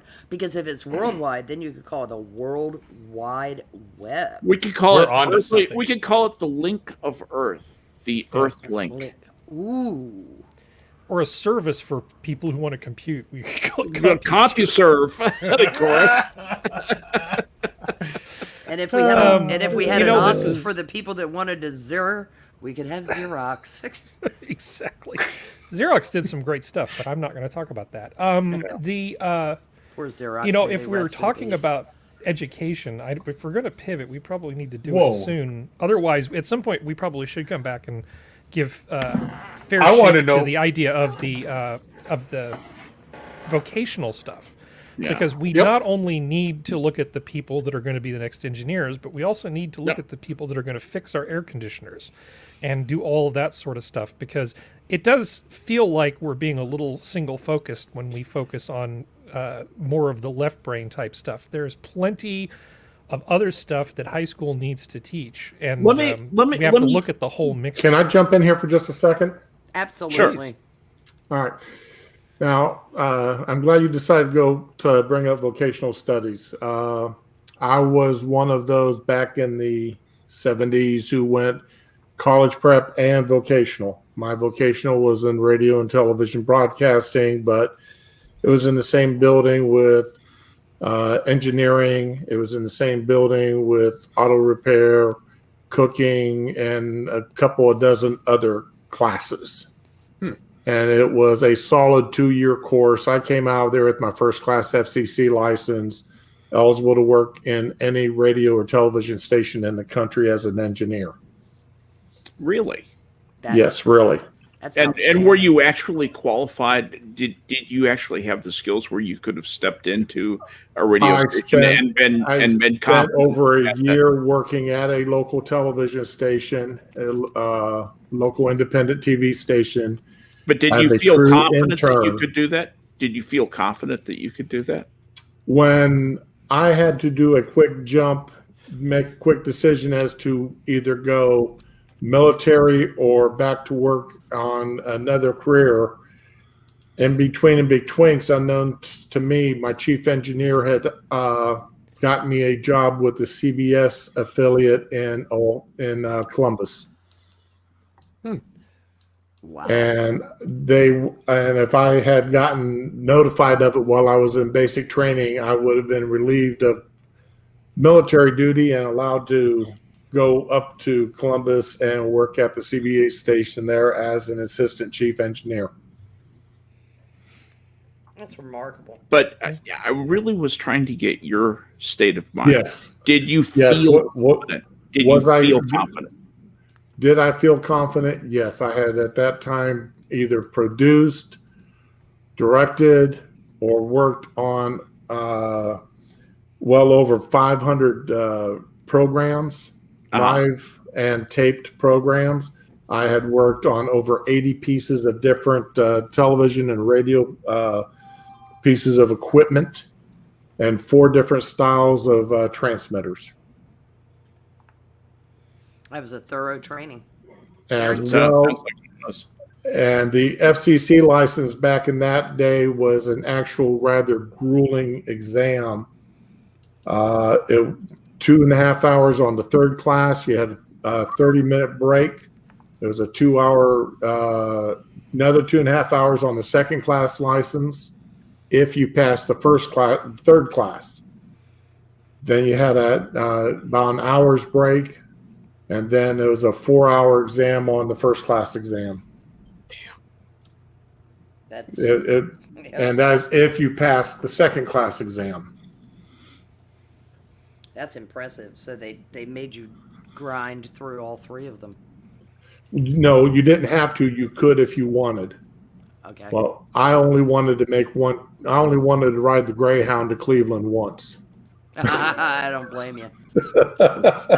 It seems sensible. While it all seems fresh in my head, go ahead, chew me up and spit me out. You make an interesting point, because there was a point at which in my daughter's life, she finished high school. She had good grades in high school, and went to a private high school the last couple of years. I mean, she was doing well. Went off to college and hated it, despised it. Went off to Texas Tech and hated every microsecond. I want to come back. My dream is a career in dentistry. I eventually want to be a dental hygienist. I want to start out as a dental assistant, maybe specialize, maybe do something in orthodontia. She had this as a goal, and that's what she does today. And she's really good. She's a well-paid. They call her the wire bender, and she makes braces for kids and crafts braces and stuff like that. A lot of people in my family say, "Oh, that's too bad about Andrea. That she couldn't make it in college." It wasn't that she couldn't make it in college. She was desperately unhappy. She didn't want to write papers about Chaucer. She wanted to make braces for people who needed them. She wanted to assist in dental surgeries. She wanted to, she knew what she wanted to do. And she's happy as a clam right now and making good money doing it. And I mean making good money. It's surprising as that may seem. What I think is interesting is that I think there is happening a change in people's perception of people who don't go to college. It used to be, if you didn't make it to college, that was considered, there's nothing that is as good as going to college. And I believe that perception is beginning to change now. I hope She's so. married to a guy who grew up poor, like you read about. I mean, poor, like didn't have a place to live when he was a kid. I mean, literally, looking for a place to stay out of the rain, kind of poor. and he is a diesel mechanic, and he's got a work ethic that you have to see to believe. And he's worked extremely hard, and as a result, he's making good money. They're succeeding majestically, and they have less than one successful semester of college between the two of them.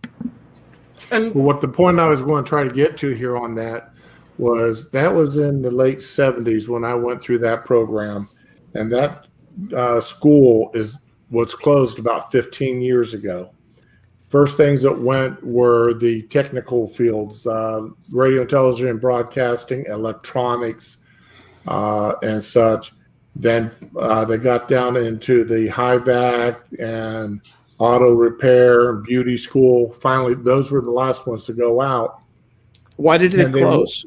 They went out because of the big, massive push that everybody needed to go to a 4-year college. And that was, well, you need to go to college. The government's thrown money at you to go to college. So go to college. Yeah. You don't. Why work with your hands when you can work with your brain? Yeah, it's the old. We used to warn people about the military-industrial complex, and still do, but there is an intellectual indoctrination complex that is working just as hard, and that's what that pushed. If you get people into college, you can teach them how they're supposed to think about things. Okay. A good friend of mine, though, now he's owned 3 different businesses since he got out of the military. His last business here and his most profitable is HVAC. He's got 30-some young men working for him now. He will take anybody without any knowledge of HVAC training, train them up. His only requirements is you can't be a fatty or smoke. Probably need to explain what HVAC is, just in case somebody in chat doesn't know what it means. High volume air conditioning. There you go. And he starting off at $12 an hour, and that's not knowing nothing. And all you're basically doing is lugging tools around and being quiet and learning. That is a good rate of pay for somebody who really isn't even technically an apprentice yet. Yeah. Mm-hmm. They're just hodding the bricks. They're not laying them. Exactly. But hodding. Exactly. His 6 best men that he's got working for him, they don't step out of their houses for less than $30 an hour. Yep. And they make OT as well. And that's here in this fairly small city that I live in, but I'm in Florida, and HVAC is always in huge demand. Oh, and hell yeah. That's probably also building a massive amount of loyalty between him and the guys that work for him. Oh, no kidding. Every one of his guys have been offered better paying jobs at other larger companies. That they turned them down. Yep. Because most of them, he trained how to work. When COVID first hit and they were shut out of business, none of them missed a paycheck. Mm-hmm. I've known this guy for 40 years. That's an excellent model he's built, because it's a guild model without forcing somebody to join something. That's exactly right. It is a guild model. That's a really good. And they're not being forced to join anything. Good point. At the end of the line, there isn't a gun put to your head and you got to join the International Brotherhood. Mm-hmm. Yeah. Well, see, he actually takes it a couple of steps further, though, which is, it's rare as hen's teeth anyway, but he has his own personal financial planner sit down with all of them once they start earning more than $20 an hour. Oh, God. This guy Good on him, yeah. What a mentor. What an outstanding man. He's also best of breed. This guy's clearly best of breed. And best of breed, best of breed means something in the business school jargon. World. What it means is that he has the highest level of loyalty from the people he's working with. From those people love this guy. They wouldn't think of working anywhere else. they realize that they're in a completely different place. He's immune to unionization. That type of an organization, unions come up, say, hey, you can do better. And they say, no, actually, no, we can't, and stop.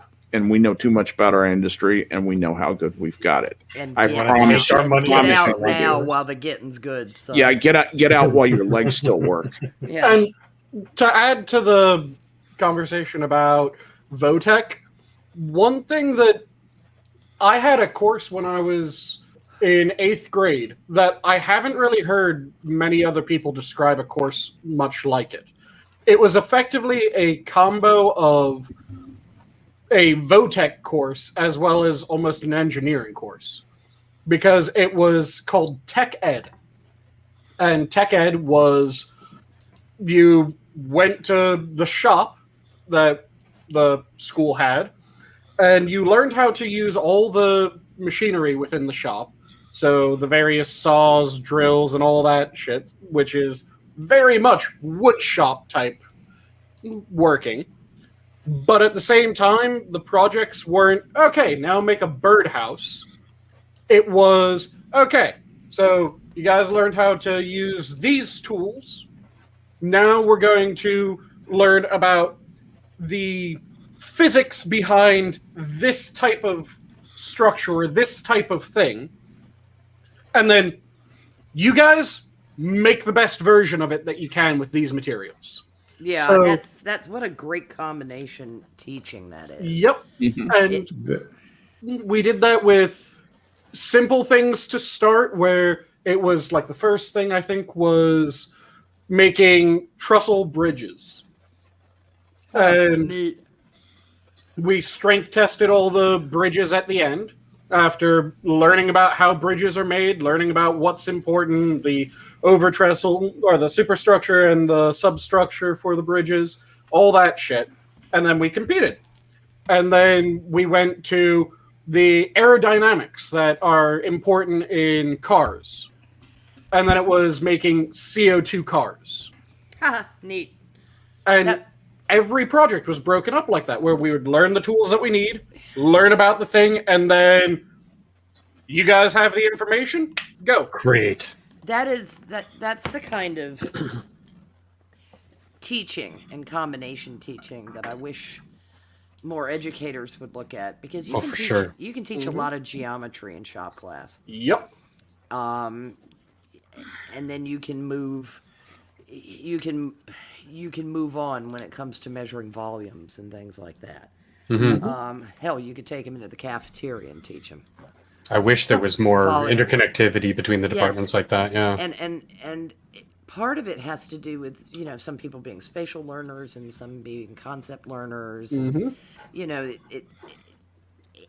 indulge all their senses, because kids are curious until you beat it out of them. Yep. And so much rote education just beats curiosity out of children. And the best thing about that course is, like I said, it was a combination of Votech, Yeah. because you could have taken that course and then gone into Votech for woodworking or cabinetry Right. or anything like that. You'd have, And had it a would be- you'd have had a leg up from day one. Yeah. Yep, it would have been extremely useful in that. Or you take that course and you go into engineering and architecture and science and physics, and all that shit carries over there as well. And gives you a leg up because you've got Yep. the applied science aspect of it. This is a topic that we could plumb the depths of for hours. Unfortunately, we've already used up our 2, which means that we kind of have to say goodnight for this evening. I do not know whether Reject is hosting a game night tomorrow or not. I haven't seen anything in the chatterbox. So, chat, you need to check this space tomorrow and see, because Reject has been doing the last Friday of the month, and I believe this is the last. Is this the last Friday of the month? No, it isn't. Next Friday is. Never mind. Yeah, Next Friday. second to last. Somebody's going to be in this seat tomorrow. I have no, any idea who it is going to be. If no one else snags it, then it It'll- will default to me. It very well may be Sanguine. Mine. I did. Mine. I did last Friday, did I not? I cannot this Friday, which Yeah. I should have done. If you can't do it, Sanguine, I can do it. Oh no, like I said, All right, I that's can always. that's Yeah, fine. that's okay. We fine. don't need to We- over discuss. we don't need to this do it right here. now. Yep. Does anybody have anything that they're just absolutely driven mad needing to say? Well, I've got a couple of things, obviously, but Same. I like to go last if I can. Oh, okay. Anybody else? I'll Sure. jump. Oh, God, you first. If you enjoy something, no, I'm just kidding. Well, something that kind of like very simple, like very reductionist. That is a great quote of what a lot of we were talking about today is: give a man a fish and you feed him for a day. Teach a man to fish and you feed him for a lifetime. As well as an excerpt from Thomas Sowell, who says, education is not merely neglected in many of our schools today, but is replaced to a great extent by ideological indoctrination. Gospel. That's Oh. gospel. Mm-hmm.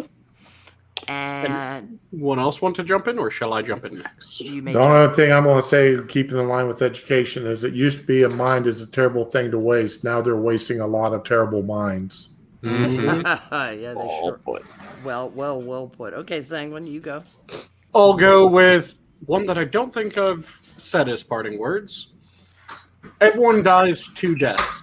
The first one is the last time that they draw breath. The second, which can be driven off for ages, is the last time someone thinks about them for the last time. Yeah. So remember and share stories. Alrighty. Harry, any parting thoughts? Well, it looks like we might actually have some pretty decent science articles this Saturday to talk about. At least I sure hope it works out that way. So please come join us on Saturday. It's a little bit of a different show. If you've never seen it before, check it out. Hopefully you'll like it. Excellent. Now, Skep. Well, I did have a couple of comments, and one of them is a horse should be judged by the same criteria as other professionals offering services for pay, such as dentists, lawyers, hairdressers, physicians, plumbers.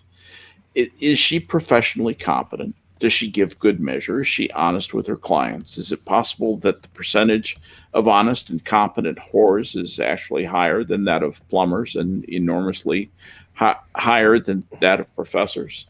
You know, as opposed to the profession of priest, which has many advantages, it offers high status with a safe livelihood, free of work in the dreary, sweaty sense. In most societies, it offers legal privileges and immunities not granted to other men, but it is hard to see how a man who has been given a mandate from on high to spread tidings of joy to all mankind can be seriously interested in taking up a collection to pay his salary.